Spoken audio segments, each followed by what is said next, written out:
A few years ago, several years ago now, a group called Dynamic Catholic did a survey, a study. They were trying to answer the question, what are the characteristics of a committed disciple of Christ? In other words, if you were going to count yourself as, yeah, I'm into my faith, I am a committed follower of Christ, what would you do? What's that look like? And they identified 4 areas. I don't think anything's going to surprise you here, but the first was prayer. They found that somebody who was a committed follower of Christ would spend about 15 minutes every week in prayer. 15 minutes a day in prayer. And the second thing was learning. They found that a committed follower of Christ wanted to keep learning about their faith, whether that was reading their Bible, reading spiritual books, watching videos, participating in some thing at a parish where they were learning in some way. They were learning more about their faith all the time, and that was about an hour and a half a week that they devoted to that. The third was stewardship. These were people that gave of their time and their talent and, yes, their money, but most importantly, they understood why they were doing that. They understood the idea of stewardship, that everything you and I have comes from God and that we are supposed to be good stewards of it. And so they tried to be good stewards of their time, talent, and treasure. And finally, they found that committed followers of Christ, in some way, they always had some aspect of evangelization in their life. Now, clearly, that didn't mean that everybody was out on the street corners preaching. People did it in all sorts of ways, whether that was just the way they talked to other people, the fact that they would share things with other people, any number of different ways, but they evangelized.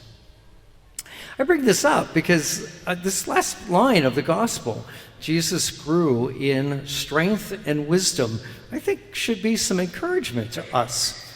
You and I are trying to be like Jesus, and Jesus grew in strength and wisdom. As I mentioned to the children, sometimes we forget that Jesus grew up. Sometimes we forget that, yes, we believe Jesus was fully divine, but we also believe he was fully human, which meant that Jesus had to grow up. That's what humans do. So Jesus in the manger could not look at Mary and Joseph and just start talking because he was God. No, he is a little baby, and little babies don't just start talking. And so he grew up.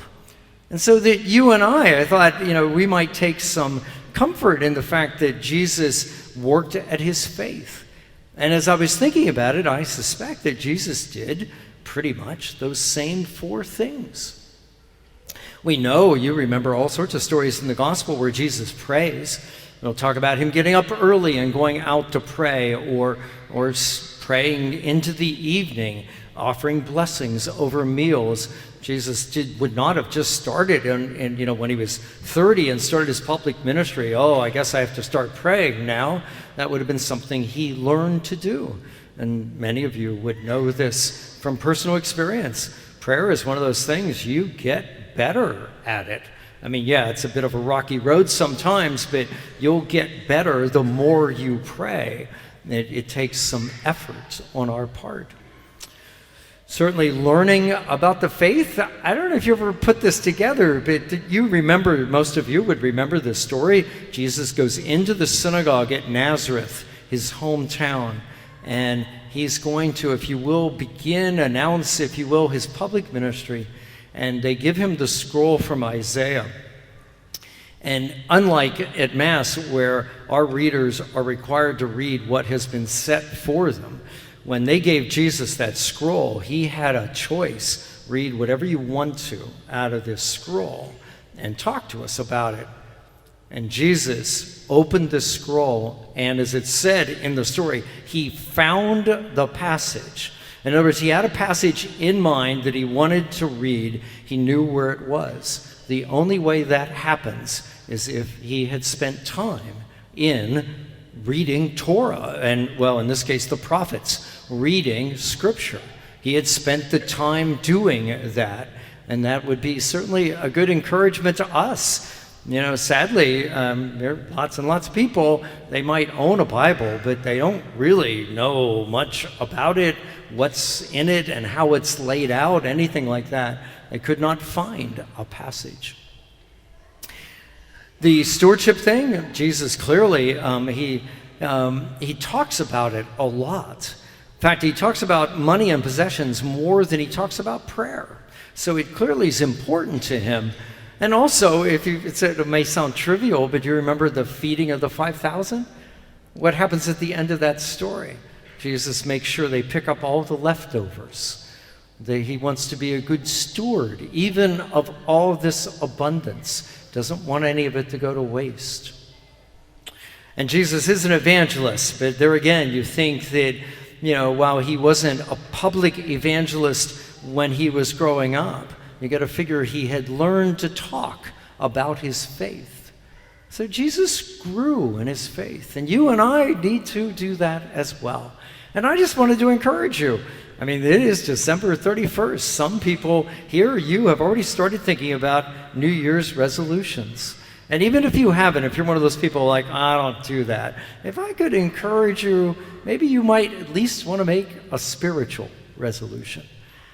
Because indeed, this idea, there's a lot of good research that a marker, you say it's January 1st, I'm going to start doing whatever.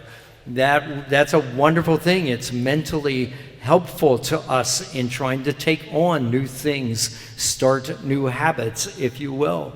And I can't think of a better new habit than, depending on where you are, prayer or Bible study or something along those lines. Because as I was ticking off those 4 things, some of you probably were like, oh yeah, I'm doing okay in all of those. But we could all do a little better. And for some of you, maybe there's an area of those 4, do okay on the first 3, not so much, say, on the evangelization thing. But maybe that's not because you don't really want to. It's just because you never gave it any thought. Never thought about in what way, in my circumstances, can I be an evangelist? Maybe it just takes a little effort on your part. Whatever it happens to be, I just encourage you. It's the beginning of a new year, and we can, as we continue through the Christmas season next week, celebrate the wise men. We can take one more step in our spiritual journey. Just one more step. So whether it's one more after thousands and thousands of steps, or maybe it's one more step after just a few that you just started out. It doesn't make any difference. Let's take another step, draw closer to the Lord.